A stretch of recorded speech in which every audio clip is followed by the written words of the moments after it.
In this iteration of 3-Minute Theory, we bring you a concept that you might not know by name, but have surely felt by its far-reaching effects: neoliberalism.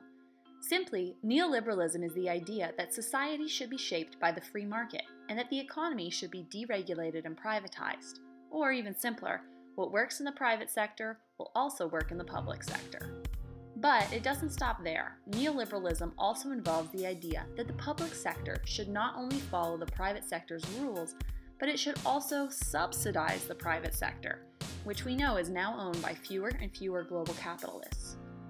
While neoliberalism began to reach its current heights in the late 1970s, it has its roots in Enlightenment liberal humanism, or classical liberalism, the belief that people were free to live their lives without a great deal of interference from the government.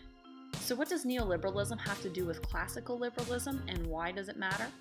Well, neoliberalism isn't really new itself, but is a new take on classical liberalism. Neoliberalism uses the language and tenets of classical liberalism in ways that now benefit large corporate interests.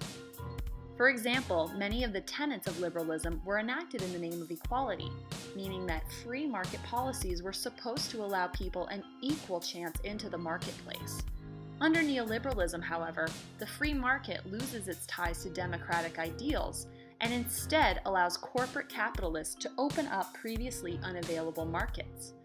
Basically, the free market becomes increasingly free for wealthy corporate capitalists and less free for everyone else. Although neoliberalism is a discourse that we cannot necessarily see, it has real material effects on many aspects of our lives. Let's take the American public education system as an example of how business interests have infiltrated public systems. In the past, public schools were set up to offer a free education to promote the liberal humanist ideas of liberty and equality. But with the rise of neoliberalism and in turn education reform movements, the lines between public and private education have been blurred. What we now see is heavy private investment from private individuals and corporations.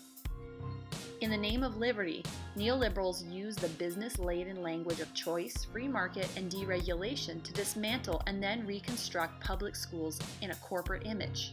This all happens through the use of language that sounds lovely and freeing, but ultimately doesn't prompt too many questions from the general public. As corporations take a stronghold in the public sector, we also see the reciprocal investment of public school dollars into private companies. Not familiar with the education system? That's okay, you don't have to look far to see neoliberalism at work.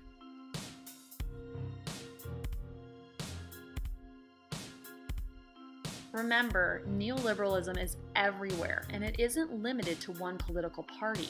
It's both right and left, and conservative and liberal, which makes it very hard to work against.